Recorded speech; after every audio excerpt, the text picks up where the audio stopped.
Okay, I'm going to continue with bivariate normal distribution, and this is going to be the only specific joint distribution that I'm going to be talking about. If you recall, in discrete and continuous random variable chapters, we talked about different frequently used distributions such as binomial, geometric, exponential, normal.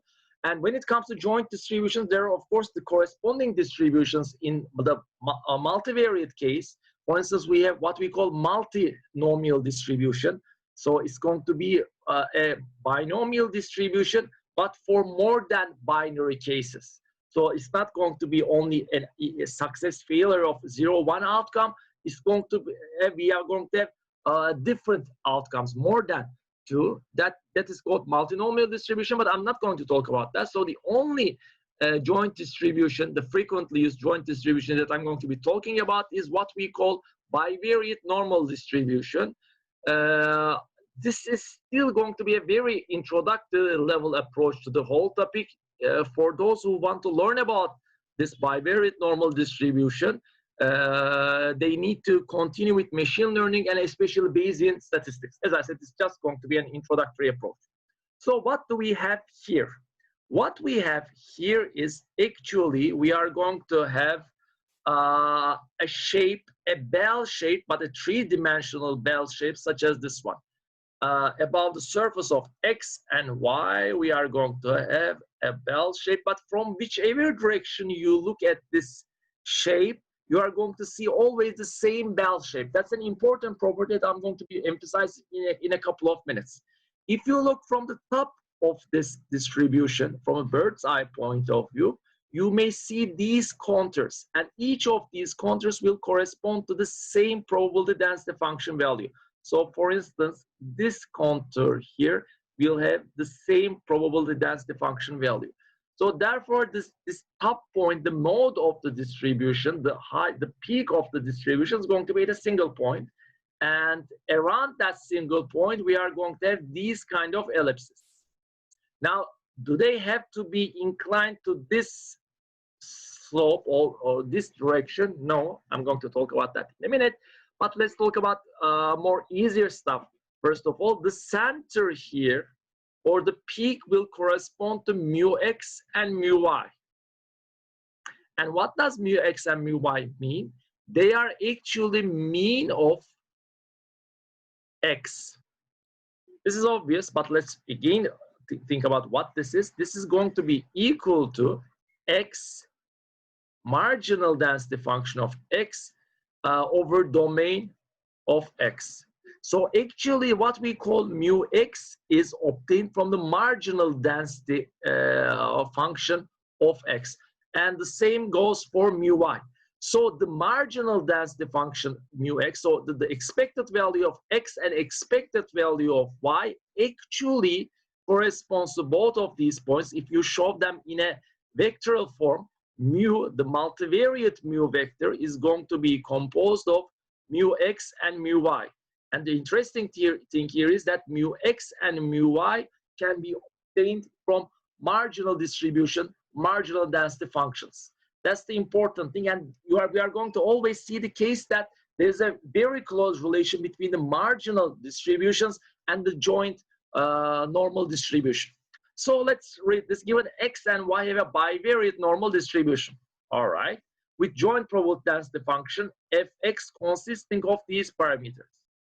Now, what does this fx consist of? I'm not going to write the whole expression. It's going to consist of exponential minus 1 over 2x minus x. This whole thing is going to, but this time it's going to be consisting of two terms. Actually, this is going to be shown in a matrix notation. So it's going to be x minus mu x, y minus mu y. This is going to be multiplied by s to the power minus 1, where s is going to be the covariance vector. Then there's going to be another x minus mu x, y minus mu y. So and there's going to be also a constant here, so a normalizing constant. So what I'm trying to say is that, so it's going to be E here. What I'm saying that this formulation is not very straightforward when it's for the multivariate case, even for the single variable case, it wasn't very straightforward, and it's a little bit above the introductory level spirit of this course. So the explicit form of this normal joint distribution is not important. But what is important is what is this joint distribution composed of? It's going to be, of course, composed of x and y as random variables, because given these values, specific values, we are going to find the corresponding probability density function value. But what are the parameters of this joint probability density function? It's going to have mu x and mu y. And these are not that are obtained from marginal density functions. Again, that's variance of x or standard deviation of x and standard deviation of y. And again, these are obtained from marginal density probability functions. So here's an interesting point. Out of 5 parameters of these, out of 5 parameters of the joint probability density function of bivariate normal distribution, 4 of them are actually obtained marginal probability density functions of x and y. So you don't need to know any relation between x and y to obtain these 4 parameters. This 5th one, which is the correlation, is actually the relation between x and y. And you need to also feed this information to come up with the complete bivariate normal distribution function. So therefore, we are going to have from the univariate distributions or marginal distributions, we are going to obtaining mu x sigma x and mu y sigma y. And as the relation between the distribution of x and y, we are going to have the correlation here. Note that we may have different joint probability density functions with identical mu x, mu y, sigma y values. So you may take 2, well, this doesn't look like a normal distribution. Let's say this is normal distribution of x, marginal density function of x, and this is the marginal density function of y. Given different values for this correlation value, it may be 0 to it may be 1, or it may be minus 1. We may obtain different joint probability density functions. So that is an interesting point. So basically, we can also show the whole thing as x is, well, actually, we don't need that 1 here. X is distributed in this fashion, y is marginal distributed in this fashion, and the relation between x and y is represented by this fashion. Therefore, we are going to have this marginal probability density function. If you look from the bird's eye point of view and also add the marginal density function of x and marginal density function of y, this is what we are going to obtain. So something like this, although this is going to be actually this is going to be rotated in this fashion, so there's going to be an alignment in this fashion, right? The marginal density probability functions are going to be shown with Gaussians. Now here is the interesting point. I'm going to talk about that in a couple of minutes, showing MATLAB diagrams. But let's see the logic. This inclination here of the ellipse, right? Here there seems to be an inclination about something like 30 degrees, whatever. This is related to that correlation value. If correlation is, let's say, equal to some value like, I don't know, 0.5, 0.3, 0.6, 0.8, whatever, there's going to be an inclination like this. If this is equal to 0, then from the bird's eye point of view, what you are going to be obtaining is an ellipse such as this one, non-inclined ellipse. And again, you may have as I said previously, you may have the same marginal probability density functions. So without changing the marginal probability density functions, depending on the correlation between these two, you may have this one, you may have this one, you may have this one, or you may have a negative correlation. What do I mean by negative correlation? It's going to be such as this one.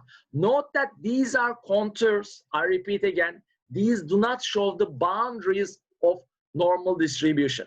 What do I mean by that? This is not where the probability density function is equal to 0. Where the probability density function is equal to 0 are actually when you go in positive and negative directions, to the negative infinity directions on both sides.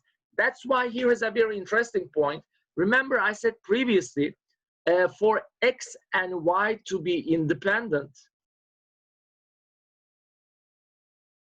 there is a necessary but not sufficient condition. The domain of X and Y should form a rectangular space. This is what I said. Now let's think about this case. I said that bivariate normal distribution can be easily like this, right? In this case, actually, X and Y would be not only uncorrelated, but also they are going to be independent. I know that previously I said that independence entails correlation to be equal to 0, but not the other direction. But believe me, when it's Gaussian distribution, this is the case. There is actually a two-way relation. So when correlation is equal to 0, we can say that for Gaussian, marginally Gaussian distributed random variables, we can say that X and Y are independent. That's not necessary for this course, but still that's an additional information to understand the whole idea. So here is the point, is one can see that the domain of X and Y doesn't seem to be a rectangle, but it seems to be an ellipse at first sight. So you can easily say that. What about this rule? You said that the necessary condition for independence, but of course not sufficient, is a rectangular domain. So actually, here is the idea. This does not show the boundary of the domain of X and Y. So there is non-zero probability here inside this circle. So support of X and Y is the inside of this, ellipse, and the outside is probability 0. That doesn't mean that. That means this is an equal probability contour. Actually, as I said, the probability goes to 0 only if you go to minus and plus infinity in X direction and minus and plus infinity in Y direction. So actually, the domain of X and Y are a rectangle which consists of minus and plus infinity values. So therefore, we can talk about X and Y to be independent for Gaussian distributed random variables. It's always going to be between minus and plus infinity, so it's going to be always forming a rectangle, although the boundaries of rectangle are not defined, they go to infinity, still it's going to be a rectangle. But depending on the correlation value, if it's equal to 0, then they are going to be X and Y independent, and the shape of the ellipse will be in this fashion. The principal axis will be horizontal, right?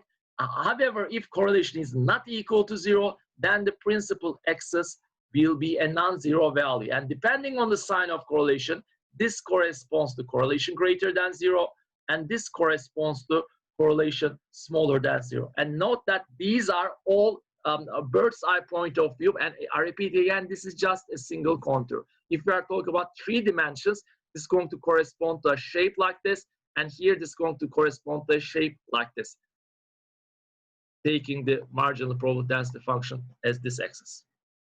All right, now let me, I have drawn some MATLAB diagrams related to that. If you call this, let's say I said x1 and x2, but take them as x and y, right? So if taking them x and y, if you rotate this to this direction, you realize this. Actually, I first thought about making a movie of that, but I think this is much more clear because movie is just moves and maybe one can miss a couple of points. So if you rotate it a little bit more, you are going to be obtaining this. Now note that we are looking from x2 from this direction here, but there is not exactly this direction, but from this direction, I may say. So we are also seeing depth of x1 here, or x or y, whatever you would like to see. And here is one important point. If you look from this direction, given some x1 value, now each of these lines will correspond to, given some x1 value, what is the probability density function of x2? Each of these lines correspond to that information. And you should note that all of these, also these lines, look like Gaussians. So here is one interesting point, and I'm going to formulate in a couple of minutes. From whichever direction you look at this Gaussian, right, you are going to be, or multivariate Gaussian, you are going to be, so any slice of this Gaussian will still be another Gaussian. But the parameter of the Gaussian, so what do we need as the parameters? The expected value of that random variable and the variance of that random variable. It's going to change, but still it's going to be a Gaussian random variable. And this is related with the concept that I previously, I mentioned that, I guess, in the bonus video. I'm going to give you the links in the introduction section of the YouTube video. Also, linear, actually, what you do here, from whichever direction you look at this Gaussian, means that you rotate this X and Y axis. And rotation is basically a linear operation, if you recall from linear algebra course. So basically what we do is any combination, any linear combination of a Gaussian is still a Gaussian. It comes from this perspective. If you get rid of X1, what do I mean by that? If you just look exactly from this point of view, so you are going to see this, you are not going to see this depth, right? So it's going to be totally 2 dimensions, and this part is going to be X2, or Y, call it. Note that this very much looks like a Gaussian, this one, very clearly. So actually that's, of course, it's not a proof, but it's at least it gives you a visual idea about why the marginal distribution, or why this rule holds. Y is distributed, marginal distribution of Y is normal distributed, joint distribution is again normal distributed. So the relation between the marginal distribution and joint normal distribution. And if you look from the top, this is what you obtain, actually. And here, coloring here is better than maybe contouring. This white shows the peak, and I think the rest is obvious. The red seems to be the lowest region. All right. Now let's formalize this idea. And what is that idea? The idea is, given some value of Y or X, can we find the distribution of X or Y, the other variable? All right, I think probably now this, you cannot see very clearly, so I'm going to, all right, put this figure here.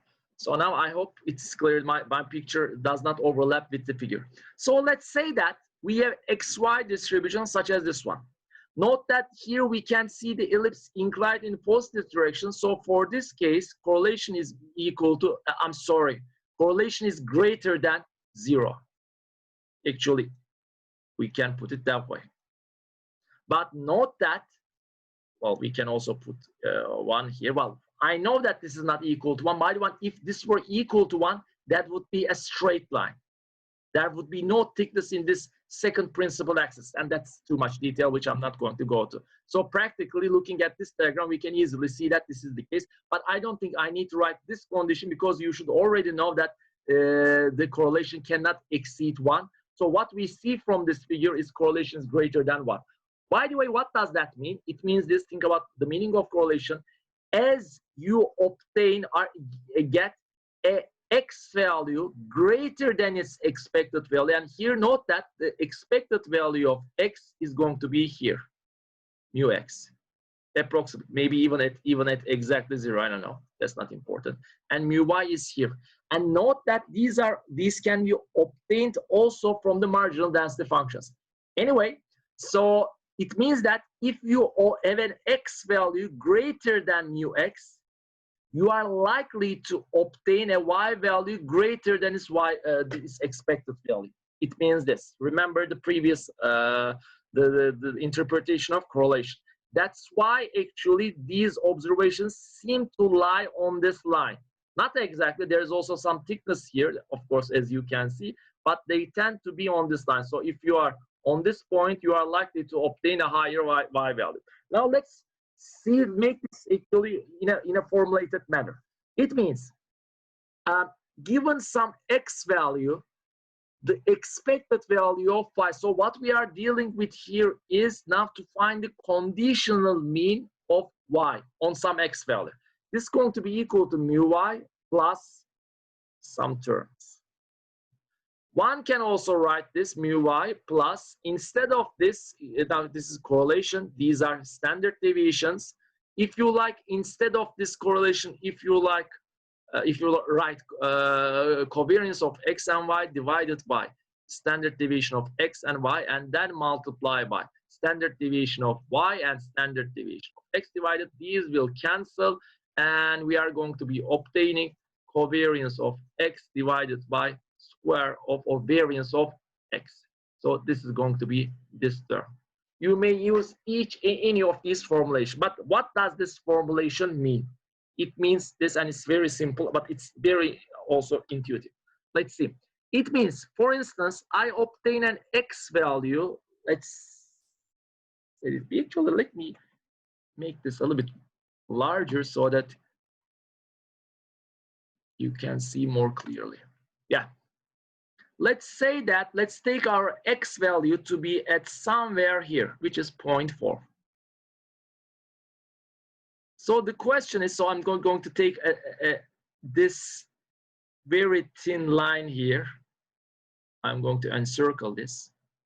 Why do I encircle this? Because given that x is equal to 0.4, y should be, of course, between, again, plus infinity, the real value of the domain of y is between minus infinity and plus infinity. But where does it hold the lightest color? Now, as you can see, the lightest color is going to be somewhere here. Then it gets a little bit darker here, it gets a little bit darker here. So what do I mean by this? Now, if we had no information about y, the lightest color of y, so think about, I don't care about x here anywhere, so the lightest color will be somewhere here. Now, in terms of y, it was somewhere here. Actually, the highest point is actually when y is equal to 0, because we already know that expected value of y is going to be at this point, where the peak of the joint probability density function is.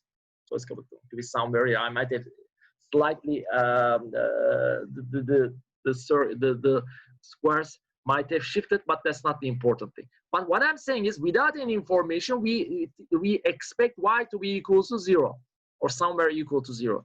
When, on the other hand, we know that x is equal to 0.4, the expected value is going to be somewhere here, a higher value of y.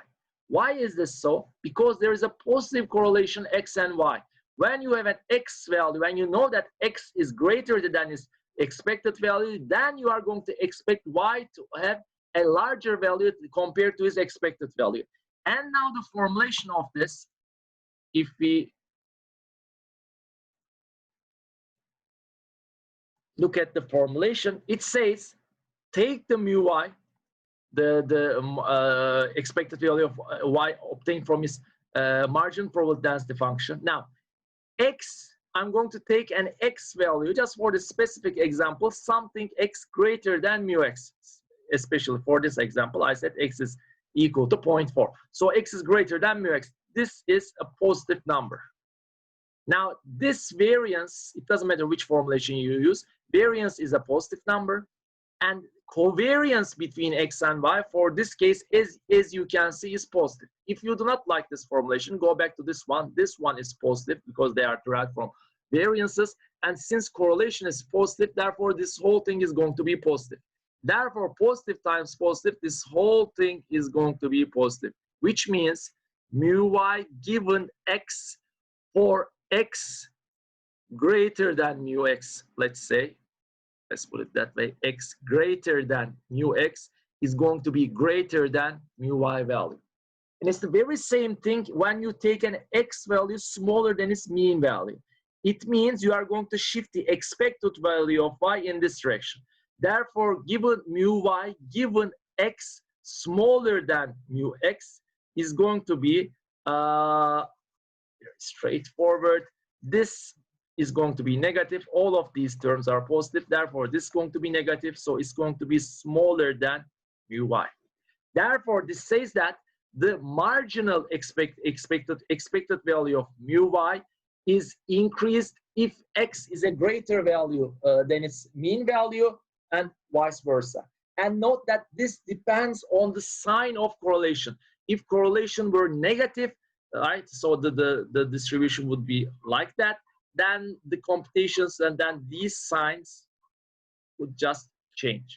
So this simply means that conditional expectation of y or x, you can of course change the order of the variables. So conditional expectation of one of the variables on the other one depends on this value. And actually it is related to also standard deviation of the both variables and also correlation. And maybe correlation is the very important point, because the sign of correlation is going to determine whether you are going to have a higher expected value of the obtained from marginal distribution or not. Now, what about, and actually note that I show this without proof, because actually proof is a little bit of graduate level. Well, maybe not, the mathematics is not that much difficult, but it's involved and it's pretty much unnecessary. Now, when it comes to conditional probability of, variance of y given x value, again without proof, we have an interesting result. This is going to be equal to a constant value. What do I mean by a constant value? Note that here this is a function of x. Maybe I should have written here h, not to get confused with the probability density function f. What do I mean by that? Here you can see that, let's get rid of all of these. Here you can easily see that there is an x here. Depending on the x value, this value will change. Therefore, this whole thing is a function of x. Here on the other hand, this is not a function of x. There is no x value here. So given x value, variance is equal to this value. Now let's interpret it. That interpretation is very interesting, because let's not leave it only in mathematical terms, that otherwise it would be, there's been some missing parts. Now, think about this. Given some information about x, again, from an epistemic point of view, let's think about how much knowledge we have on y. If we are not given any information about y, we have some answer about x, we have pretty much uncertain about y value. But when we are given some information about x, the other random variable, not only our expected, the expectation for y changes here, and note that, where was this? Where is my cursor? It's somewhere here. Yeah. Not only expected value has shifted to this direction, but also just intuitively you should realize that uncertainty in y should also decrease, because we are given some information about this x. And that's interesting, because whichever value of x you give is the very same uncertainty decrease. And what's that decrease in uncertainty? It is given by this constant here. So I know that uncertainty is a novel term for you, but think about is the variance, right? If variance is high, then uncertainty is high. Now, this is without any information of x. This is the variance of y, which is obtained from the marginal density function. Because marginal density, because x is not given. When x is given, this uncertainty is decreased by multiplying by a number which is smaller than 1. And as you can see, this value is going to be always smaller than 1. Why? And also between, so this number is going to be between 0 and 1. This term is going to be between 0 and 1. Why? Because if this is equal to 0, if they are not correlated, here's the interesting point. If they are not correlated, variance of the conditional y and the marginal y, they are equal to each other. Why? Because since they are uncorrelated, given any information of x does not add anything about information of y. On the other hand, if they are perfectly correlated, and here is the interesting point, if they are perfectly correlated, this is going to be equal to -1 or +1, then this is going to be 0, and therefore variance is going to be 0. Which means if x and y is equal to 1, and given that x is equal to 0.2, you know that mu y given x is going to be equal to, you are going to be using this calculation, and you are going to be finding this result, and you are going to say that also variance is equal to 0, which would mean variance equal to 0 mean there is a spike in the probability density function here at this point.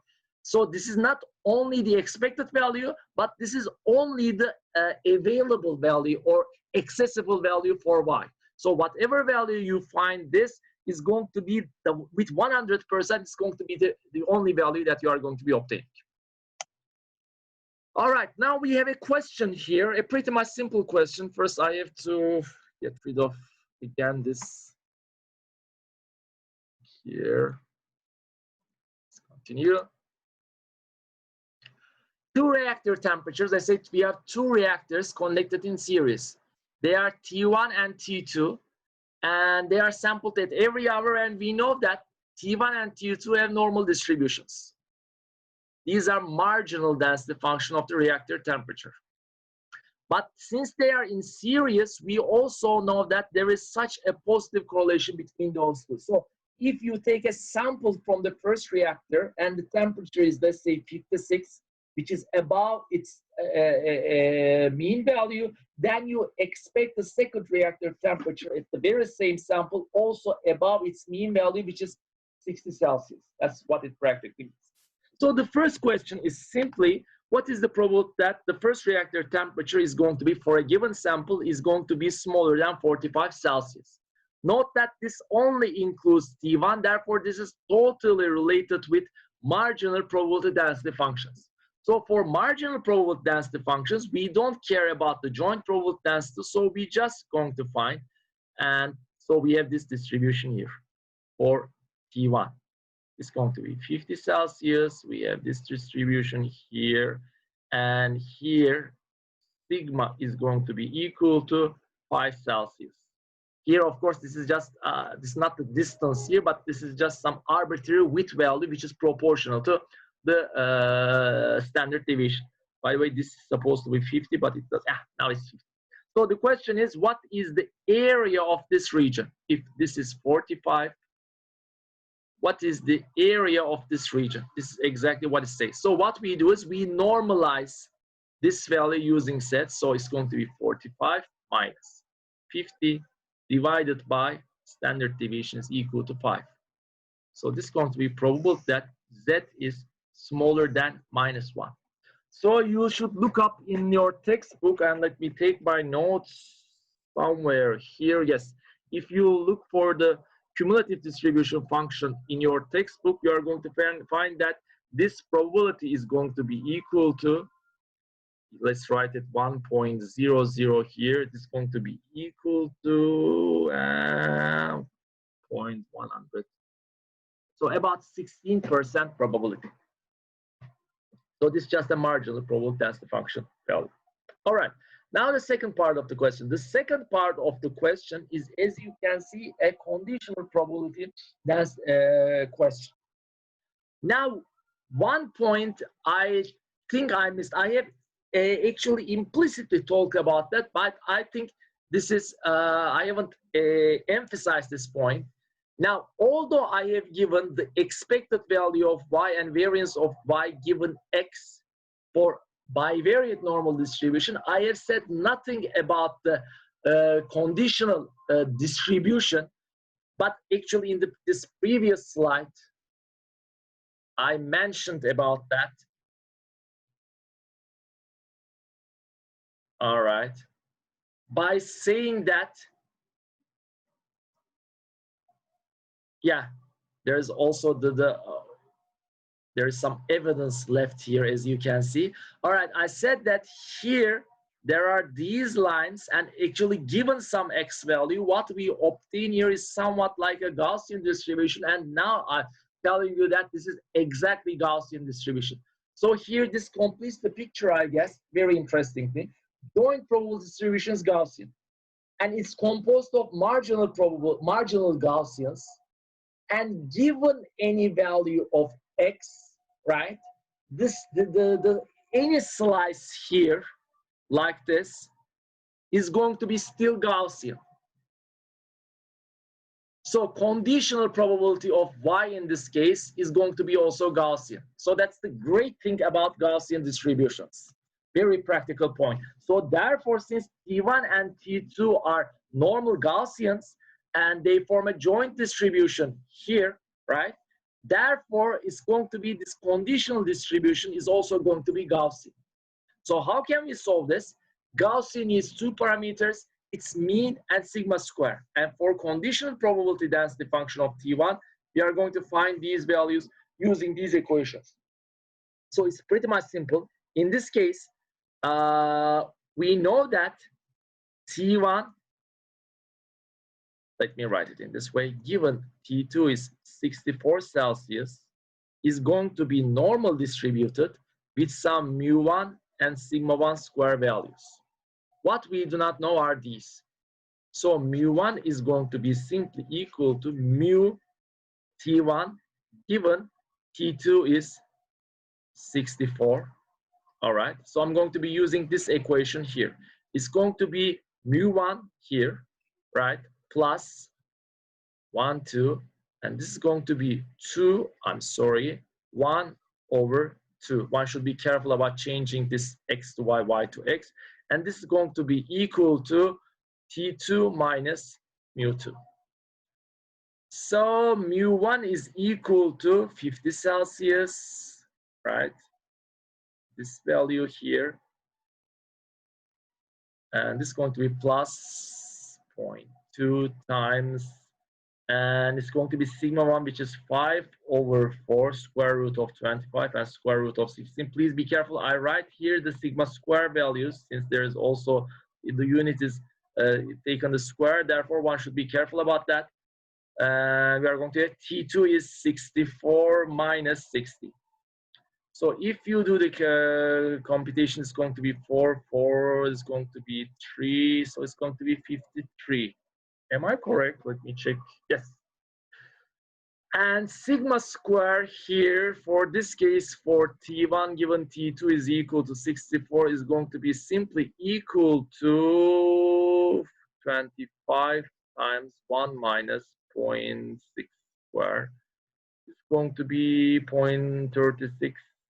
0.64, and this one is 0.64 by multiplied by this is equal to 16. Yeah, 16.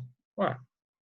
So it's going to be 16 square, and hopefully standard deviation is also given T2 is 64 is going to be equal to 4 Celsius. So what we have here is the conditional standard deviation, and what we have here is the conditional expected value. And now, since we can replace these by these values. It's going to be 53. I'm not going to use the unit. It's going to be too crowded. It's going to be 4 square. Since T1 has this distribution, the question was the probability that T1 is smaller than 45. Therefore, actually, what we have here is this is T1 given T2 is equal to 64 Celsius, and this is the corresponding distribution of T1 given T2 at 64 Celsius. Let's use a capital lowercase letter here. So therefore, we are going to a distribution like 53 and a normal distribution. How do I know that it's normal? Because the conditional distribution of two normal distributions is a normal distribution. So again, the sigma value is related with the width. Is going to be 4 Celsius. The question is, if this is 45, what is the area here? It's exactly what is asked. So therefore, it's going to be probability Z smaller than, let's see, 45 minus 53 divided by 4, which is probability, is this 8? 8, yeah, that's smaller than -2. And this is going to be equal to, if you look in the cumulative distribution table in your textbook, 2.00, so 0.029. Yeah. That value. Okay. Now, actually, this is the last topic I would like to cover, and I have talked about this topic, parts of this topic in different locations, and I'm going to show all these locations again in the description of the YouTube video so that you can connect them. basically we talked about how expectation operator operates on random variables multiplied by some constants, some added constants when you have functions of random variables. I have very briefly touched on the topic that when you use the expectation operator on a summation of different random variables, what's going to happen? So if you have random variable, one random variable and another random variable. One example is series of Bernoulli distribution. I likened the series of Bernoulli distribution to or Bernoulli trials, what we call, to binomial distribution. And here, in that example that I'm going to give you the link of, I showed the relation between when you sum Bernoulli trials results, the expectation operator, when you X on that, the result is going to be equal to the expectation operator acting on Bernoulli binomial distributed random variable. So that was one part, but now let's make it all more formal.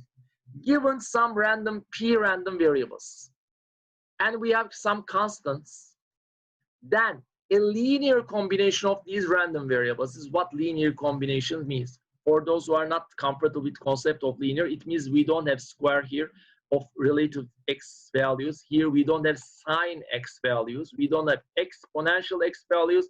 We don't have 1 over x values. So these are all nonlinear terms, which means you can only have x multiplied by some constants and added together. And if you have another random variable defined by this way, a linear combination of x, then the expectation operator, since it's actually a linear operator itself, is going to act upon each C1 times X1 in this fashion. So you can separate them, superimpose them one by one. And since you will get C1, C2 also out, you may obtain this very simple expression. Expected value of y, the new variable y, is going to be a linear combination of C1 times expected value of Ci times expected value of random variables. Actually, we can show it in this fashion. Ci times exponential xi from I, 1 to p. Now, when it comes to variance operator, unfortunately, this is slightly more complicated. Well, first of all, we have square here. Yeah, we have these terms, which are actually, instead of y, again, I write this C1 whole thing, we are going to be squaring each of these terms, but we are also, unfortunately, taking the cross product terms. So the idea actually comes from this. If you take the square of C1 plus X1 plus X2, or let's make it, this is going to be C1 and it's going to be C2 X2. If you take the square, it's going to be C1 square X1 square plus C2 square X2 square plus what we call the cross product term. It's going to be 2 times C1 C2 X1 X2. So C1, or let me write it that way so that you see it easier. So this term multiplied by the second term, also without squaring, and we multiply it by 2. So the very same thing happens here, because actually this variance operation is the squared expectation operator. So we can write it as each C1 squared outside, then these X1 squares will correspond to variance of each of these X1, X2, XP terms. That's the very nice thing. However, we have also that additional cross product terms. And when it comes to variance, the cross product is again just like, since X1 corresponds to variance of X1, X1 times X2 will correspond to covariance of X1 and X2. And Ci and Cj are the going to be the corresponding constants just before Xi values. And we sum them, and actually there's also a constant of 2 here. So this is the general representation. Now, if you had 2 random variables, this is just a practical application, or an application of 2 random variables is with C1 and C2 equal to 1. Then if you add them, then the result is going to be variance of X1 plus variance of X2 plus covariance of X1 plus X2. If you subtract them, then again these 2 terms will be here, but the subtracted term will be, the subtraction sign, the minus sign is going to be here. So why did I talk about that? I try to emphasize that. That's a very interesting point. But why this interesting will become clear in a minute. First, I have to talk about something else. Here, well, actually, as you can see, these are very nice terms. Just take the score of C values and add with the variance of X values. These look very nice. That's great. Unfortunately, we have that complication.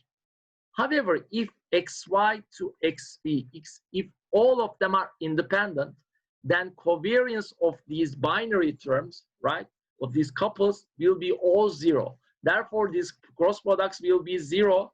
Therefore, we end up with this very nice relation. Of course, it's not going to be independent for many cases, but if this is the case, this is very much handy, I may say. And one point where this is really going to come at handy and it's going to be applicable is when we have independent trials one after another, we are going to be able to use this method. Now, let me go back here. Why did I especially emphasize this plus sign and plus sign thing here?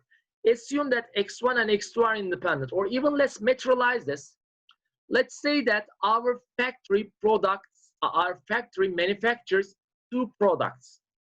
Okay, a slab of length of this, something like this, and another one, something like this. And each of them are products in series. So there's a train of those coming from these two continuous systems, one by one. And what you do is something like this. You take this one and you measure its length. And you take this one, measure its length. Then you add them together, these two. Note that this is going to be L1, this is going to be L2. Or even, let's make this better, the length of this one and this one is going to be Y and X. Or even X1 and X2. So that I'm going to make this similar to this one.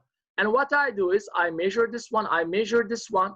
Then what I do is, since they are going to be, let's say that I'm just making up a story, we need some containers to put them in this fashion. First, this one here, and this one here. So what we need is to know the total length of this container. And let's say that due to the variations during manufacturing, there are minor differences between these lengths from product to product. So once you take X1 and measure, take this one and measure X1, and take this one and measure X2, what you do is, on the paper, you add X1 plus X2 and find the Y value. Now the question is, what is going to be the variance of Y? First of all, let's see where the Y will randomly fluctuate or vary between product to product. First of all, as I said, due to the changes or small changes during the operation, there might be some differences in the widths of these products due to the manufacturing. But there is also the issue, since let's say you use a ruler here, right? Due to your finite capability of all humans' finite capability of measuring, and due to the also our eyes, our hands, and also maybe there are some problems with the ruler. You cannot say that it's perfectly accurate. There are going to be fluctuations or variations in measurements. Therefore, we can never find exactly the true value of X1, but that's a topic we are going to be talking about in the second term related with laboratory course, related with the uncertainty in measurements. So that's not that much important for the time being, but the essence, the idea, I think it's a good thing that you are introduced to this idea. So therefore, there's going to be fluctuations, or there are going to be variances or variations in this Y value. The question is, what is this equal to? This equation simply says that this is equal to X1 plus X2. Now, can I assume X1 and X2 are independent? It's a good exercise to think about what independence corresponds to in real life. Well, it depends. If, let's say, I am very tired that day, Therefore, when I make measurements on x1, x2 and x1 will be measured poorly or imprecise, then x2 will also be measured imprecise. That is one possibility. In this case, we can say that x1 and x2 are not independent. But if we just forget about that much detail, let's say that I am pretty much healthy that day, so whatever the error that I commit for this product is this second error that I commit for the second product is going to be totally independent. So the measurement error I commit here, or the measurement error or the change due to this machine, right? And there's another machine for this one. They are totally independent from each other. Therefore, we can say that x1 and x2 are independent from each other. This one will be equal to 0. So here is the interesting point. I have not still come to the interesting point. If, for instance, there is another issue where, for instance, you need to find the difference between this product and this product, and I cannot think of a scenario why you need this, but you can come up with a scenario. I don't know, maybe you are going to put this one here on top of this one, right? You would like to find the distance left here. So in this case, you define y is equal to x1 minus x2, and in this case, you would like to find the variation in y, and here is the interesting thing. Variation in y in this case is still going to be equal to variance of x1 plus x2. And more importantly, here this means that error is never decreased. This has got a more philosophical or even fantastic, fantasy-like meaning here. So if you commit an error for x1, if you commit it for x2, and if in your function you are going to, let's say, add these two values or subtract these two values, it doesn't matter. Although there is subtraction here, error is going to be still added on top of or superimposed. So that's also, even that may seem surprising, but it's even related with entropy. So actually disorder always increases or tends to increase. It's not that much simple, but there is a very clear very interesting correspondence between those concepts. All right. A very simple example, y is given some value, a function, find expected value of y and variance of y. And you may, as I said, think about some physical x1. These may be again some measures, right? And we would like to find this specific value so that we need that value for some other purpose. So I think you can come up with a story. So expected value of y is going to be simply equal to expected value of 2x1 plus x2 plus 3x3. Please go over these steps if I ask a question like that in quiz questions, in exam questions. I don't want to just see a single result. I want to see that you understand each step. Now the next step is this one. And how am I justified in writing this step? Because expectation operator is a linear operator. Right? Therefore, it can apply in each of the terms in summation. And here you can take again the constants out. Therefore, we end up with this relation. Do I have 3? Yeah, 3 expected value of x3. If you like, of course, you can replace this by mu1, mu2, mu3. And the second question is variance of y is going to be equal to variance of 2x1 plus x2 plus 3x3. Okay, this corresponds. So first, let's deal with the simple terms. It's going to be 2 square x1 plus 1 square of x2, variance of 3 square of variance of x3. Now what we call cross products. 2 times 1 covariance of x1 and x2 plus 2 times 3 times covariance of x1, x3 plus 1 times 3 covariance of x2, x3. So if we summarize everything, is going to be 4vx1 plus vx2 plus 9vx3 plus 4 covariance x1, x2 plus 12 covariance x1, x3 plus 6 covariance x2, x3.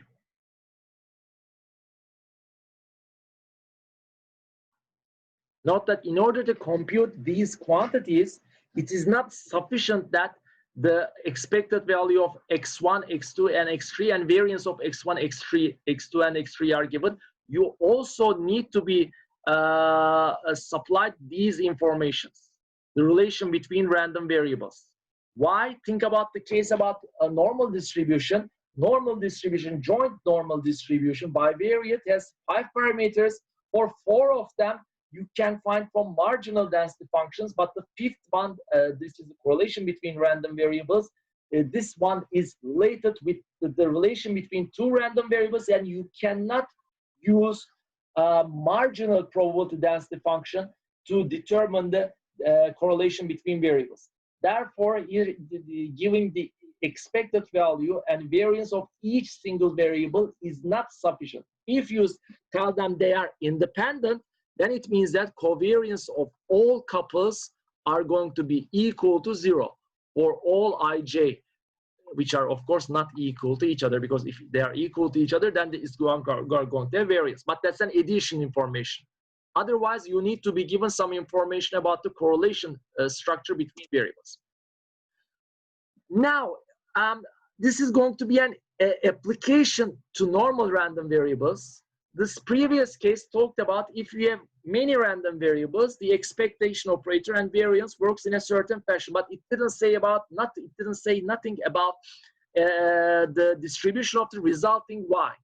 I mentioned this topic in a bonus video very briefly in how to transform one random probability density function of a one random variable to another one. It was under the topic of probability distribution of functions of random variable, and I previously mentioned that any linear function of a Gaussian distributed random variable is still Gaussian distributed, and that is actually some property that we have used before. And note that again, I mentioned at this point, why doesn't this erase? Unfortunately, it doesn't erase. That's interesting. Anyway, I said that looking from any direction, you are always going to have Gaussian distribution. That means any linear combination of x1, x2, as I said earlier, any rotation here is going to be Gaussian distributed. And that's exactly what it says here. Any linear function of normal random variables are still going to be normal distributed. And where does it say? Yeah, y is going to be also normal distributed. And how do we find the parameters for y? It's going to be mu y and sigma y square, which are going to be obtained applying expectation operator on y, which is going to be equal to this one, and expectation operator on x, depending on whether xi are independent or not. If they are independent, you don't have the cross product terms. If they are independent, not independent, then you have to include the correlation values. Okay, last question. Let's say that it's surgery at an hospital takes, let's call this x, and this is x is normal distributed with 139 minutes and 14 square minutes square, a certain type of surgery. I just made up. I got no idea about how long. I don't have any information. Other the things that we are all listening to about coronavirus these days, about these issues, of course. All right, so a single surgery can be described or modeled by this distribution. Now, we say that, let's say we are going to schedule 10 independent but one after another one surgery. So let's say that just for the sake of simplicity, there's a single room here, and once a surgery is done here, then these guys go out and another one comes here, then this one lasts for some time, then they go out and another one comes. So therefore, what we would like to do is, we would like to schedule a time interval for 10 independent surgeries. Now, although this question with the content looks silly, probably you can see that the frame of the question is very much related with economics or maybe industrial engineering kind of questions. So what we would like to do is we would like to reserve a place, and we would like to do here in this place, we would like to do a certain kind of operation. It doesn't need to be surgery. When that operation is a random variable, and we would like to conduct 10 of these independent operations. Therefore, we would like to reserve this place. What is the time that we should reserve this so that it is highly likely that these 10 independent operations will be finished during this time? Of course, you can say that if I reserve this place for 1 year, surely, with very high probability, these 10 operations will be finished. But let's say we rent this place, therefore we don't want to rent this place more than necessary. So in this case, actually, I think if you got the idea, you should appreciate why probability is pretty much required to reconcile with an economic issue, I may say. All right, so the question is, what is the mean and variance of the total time required to finish all surgeries? And what is the probability that all 10 surgeries will be finished by 1,300 minutes? So let's see. For these questions, actually, for most of the questions we have done up to this point, but I think this is the point where this really seems to show its head on the surface. The definitions of the events or random variables are the most important thing. So I define xi as completion time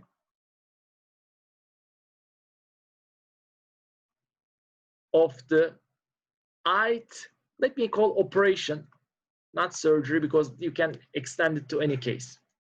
And this is actually a random variable. We don't know what this is going to be. It may take some different values, but we know that xi is distributed in this fashion. And what am I interested in? I am interested in a y, which is total time of completion of 10 independent successive surgeries or operations. Now, one very important point.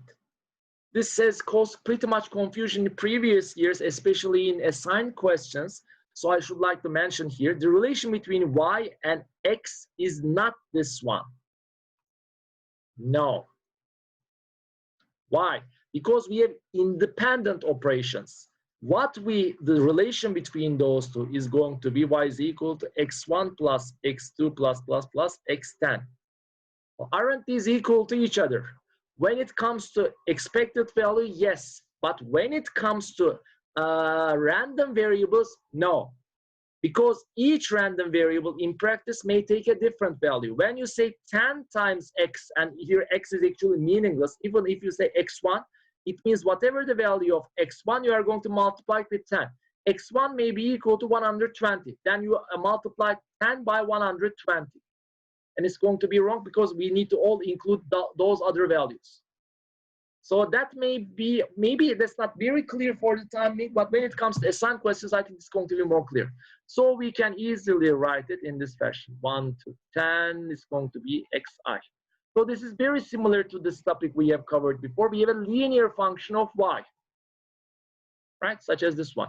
We don't have these constants. They are equal to 1 here, but the rest is just a linear summation of xi values. Now, what are the things that we know? If xi is normal distributed, and since it's a linear combination of xi, so since xi's are normal and y is a linear combination of xi, then y is normal. That's great. What about the expected value and variance of y? We just follow this notation. Expected value of y is going to be equal to expected value of I1 to 10 xi. And this is going to be equal to I1 to 10 expected value of xi, which is going to be equal to, since this is equal to 129, it's 129 times 10. Maybe at this point, for those who didn't like this formulation and want to write 10 times xi, would say that, he has made a mistake, because as we can see, we multiply 129 by 10 and it works. Yes, it seems to be working. But where it's not going to work is when it comes to variance.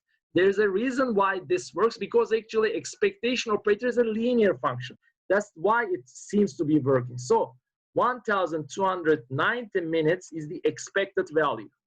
Note that the time that I'm talking about is above this one, but due to variance, this may be a very small value or maybe a very large value compared to 1290. So it is the variance which is going to dictate whether this taking this much of reserving for this much time is risky or not. Now, variance of y is going to be equal to this formulation. This can be written by this way. And then it's going to be equal to variance of xi, since xi are all independent from each other. Since xi are independent. And therefore, this is going to be equal to 10 times variance of xi. And variance of xi is 140 square.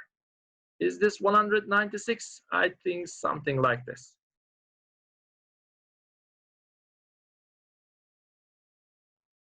Now, for those who still do not agree that the other method could have worked, which is 10 times x, and as I said, x is, you should define what x is, completion time of any operation, let's say. Here is where the problem will occur. Variance of y here in this case would be equal to 100 times variance of x.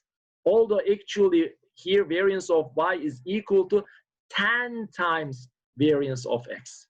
Note that this is equal to 10 times variance of xi, and variance of xi constant. So here, that may seem surprising why this is so. So now at this point, try to see the difference between those. So I'm not going to talk about this. For those who cannot figure it out, please ask me. But think about what is the meaning of this one and why is this different from this notation. What is the difference between this one, the meaning, physical meaning or mathematical meaning of this one and this quantity? And due to that, why do we have a very much higher variance here? That seems pretty much interesting. Anyway, so if y is equal to this one, by the way, we have already found mean and variance of the method. We just like to find this one. Y is smaller than 1,300 minutes. Therefore, it's going to be simply a question of z is smaller than 1,300 minus 1,290 divided by, I have to take the square root of this value. And it should be somewhere in my notes, but I have to find them. Let's see, oh, this is 44 minus something.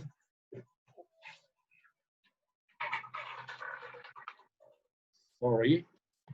And I have probability of z smaller than 10 divided 1. This quantity is 44.3. Therefore, this probability of z smaller than, where is that? 0.200. Yes, this one. And when you look up in your textbook about the normal distribution table, what you end is, I'm sorry, 656, I guess. Yeah.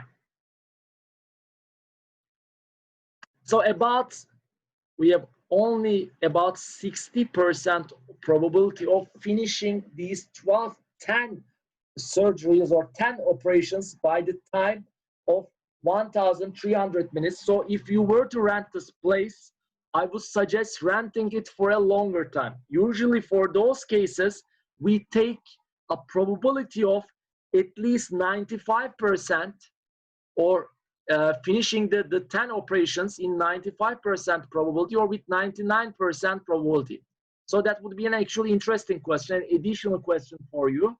Find the time of renting this place so that we are going to finish these 10 independent operations by that time with 99% probability. That may be the, for instance, the time that we are going to rent this place.